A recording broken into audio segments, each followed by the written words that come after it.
Today I'm going to be talking about The Wanderer. It was written in 10th century AD by an anonymous poet, composed in Old English. You'll notice in the structure of the poem the use of those caesuras, those breaks in the metrical pattern all the way through. They're coming at different points in the line, but that break is very strategically used in poetry, especially of this time period. So let's talk about the Wanderer. In lines 1 through 9, well, basically the first 4 lines we'll talk about first, the speaker introduces the reader to a solitary man, sometimes called a lone dweller, or in this case, a solitary one. He hopes for mercy from God and good favor despite his fate, which is to wander the ocean or the rime cold sea.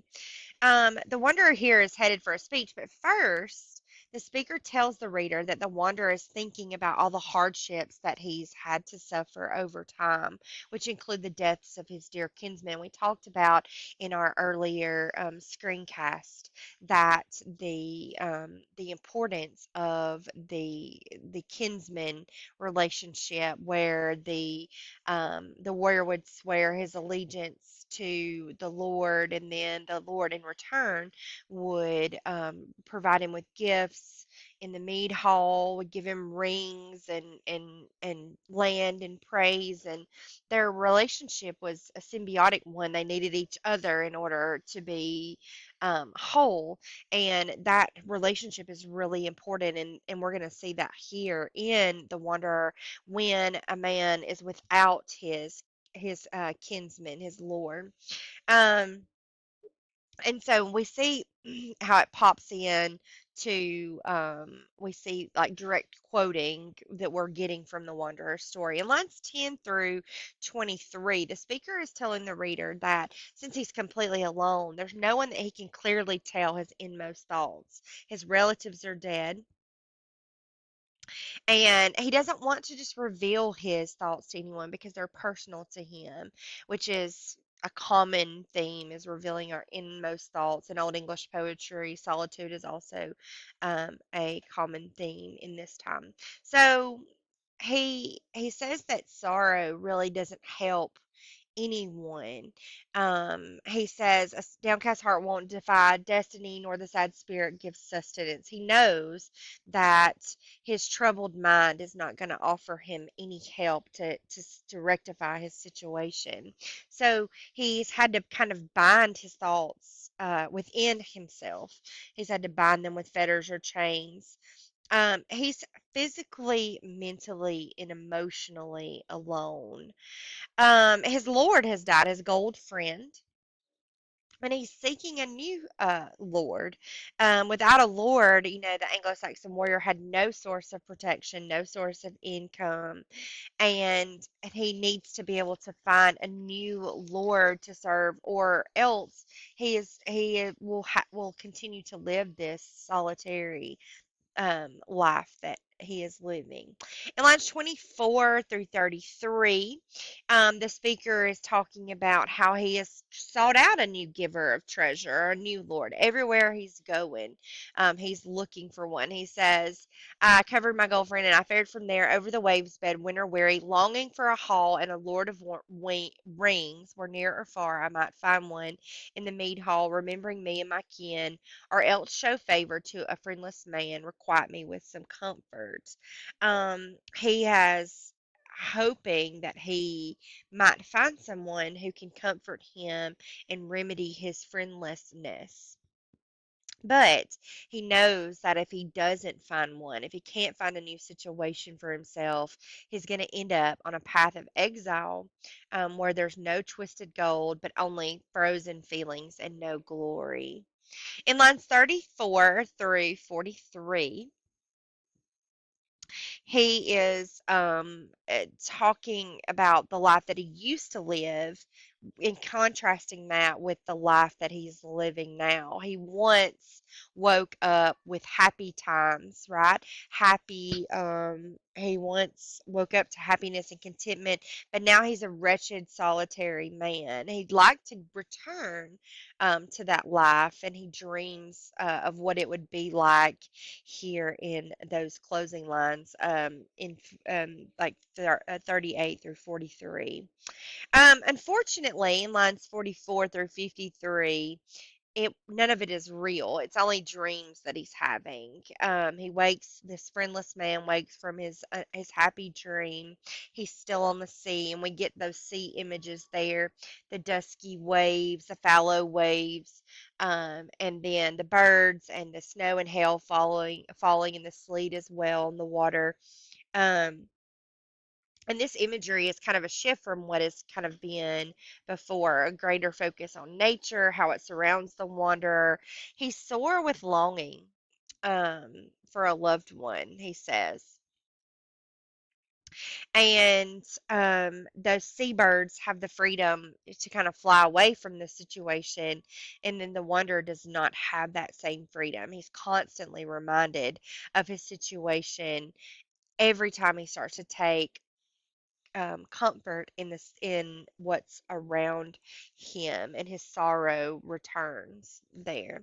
In lines 54 through 68, the speaker is talking about the visions that he's had of his lost kinsmen, but the fact that those visions don't bring him the joy, they bring no relief to his exile. He's aware that they're just visions.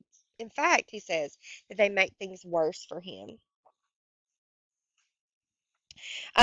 When he sends those spirits over the binding waves back to the hall that he once um, found joy in, and with his Lord, and where he received his rings, and the festivities and all that, his mind grows dark, and he contemplates the lives of the men that left the hall too soon. Um, and that this kind of brings in the idea that um, someone who is only lived until that they have experienced sorrow and loss, because the wanderer knows things that others don't. He says, a man isn't wise until he owns a share of winners in the kingdom of this world. Um, and so that's kind of an important concept, that it's, he's lived, it could be connected to his age, it could be connected to years and winters that have passed. We think about the elderly always having, more knowledge and being wiser than, the younger generation. And that's kind of like the concept that he's trying to, he's lived all this life, he's passed all this time, and he has learned from his experiences. Um, the speaker at the end here is suggesting that the world is going to fail there at the very end of those lines. He says, mankind's creator laid waste this middle earth till the clamor of city dwellers ceased to be heard, and the ancient works of giants stood empty. And so he knows that one day the world will end, and humankind will end as well. In line 69 through 88, um, he talks again about that knowledge that we just talked about, how the elderly and the wanderers, the ones that wander the earth, they have the knowledge that they have that others don't. He talks about men having to be patient and thoughtful, not too quick to speak or too eager to boast over their accomplishments. And that's something else that he has learned on this journey, as much as he has suffered kind of in his solitude. He's also learned that existence is not permanent. Life, human creation, memories, they all fail, they all disappear, they all come to an end. And so that's an interesting concept there. Lines 89 through 93, the speaker is going to start kind of like a transition. He starts talking about the what he's learned. And we notice that he's a little bit repetitive, but he's very emotional as he wonders over the loss of the things that have disappeared from him, and he concentrates here in this section on the things that one might see in the great hall that he no longer can see there. Because his Lord is dead and he is kind of cast out to wander. Here at the end, so lines 94 to the end of the poem, he's talking about the wall, a towering wall, traced with serpent shapes, endures instead of the dear warrior band, strength of ash spears, destroyed warriors, slaughtered greedy weapons, overwhelming fate, and storms beat against the stone-faced cliffs, snow descending seals up the ground, drumming of winter when darkness falls, night shadows darken, from the north send down fierce hell showers and hatred of men. He's talking about an area that he is witnessing that was once beautiful and wonderful and but the area has been destroyed and plundered, um, and um, there and it no longer exists. And so he begins to talk about the nature, had the destructive forces of nature, the wind, and how it also has taken a toll on this area. Okay, so in the final lines of the poem, lines 109 through 116, he's reflecting on what his increased sight has taught him.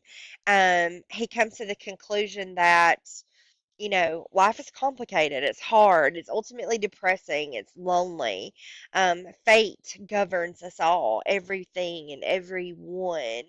Um, and that was kind of an idea that came up earlier in the poem, to which he's kind of returned to in the end here. And there's a little bit of a contrast here at the end also between fate and the creator or God that he spends some time kind of talking about here at the end. um, Everyone um, belongs to, well, fate kind of suggests randomness, and the creators suggest intention. Everyone belongs to God, and God will return one day, um, to kind of reclaim his kingdom. In the end, he turns to God here as a cure for all the sorrow that he's experienced and that everyone around him has, and all the other wanderers in the world, because God is where all fastness stands for us all. He says, "A good man holds his words back, tells his woes not too soon, bearing his inner heart before knowing the best way, an earl who acts with courage. All shall be well for him who seeks grace, help from our Father in heaven, where a fortress stands for us all." And so the culmination of our lives, is heaven. For those that believe, and that that will be the great reward, and the Lord that he will one day serve. Maybe not, he might not have the opportunity here on earth, but he knows that at the end of his life he will have that opportunity in heaven.